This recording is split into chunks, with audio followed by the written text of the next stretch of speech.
все меры по устранению разлива нефтепродуктов в районе Речпорта Якутска должны быть предприняты уже сейчас. Об этом сказал мэр города Айсен Николаев в ходе заседания комиссии по ЧС в Табаге. Сообщение о разливе нефтепродуктов поступило от Общественной палаты Якутска.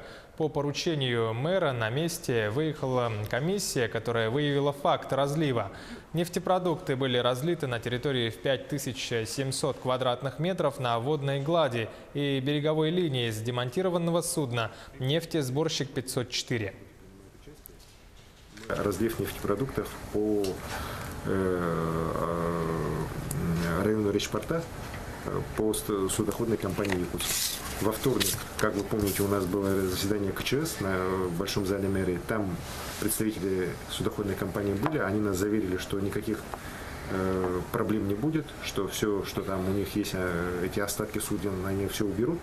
Сегодня мы вот в результате работы общественников узнаем, что на самом деле там разлив есть, и разлив там значительный. Так, и вот самое плохое то, что эти нефтепродукты сейчас попали в воду, и они могут быть как бы, в конечном итоге попасть уже в водозабор, что, конечно же, категорически недопустимо.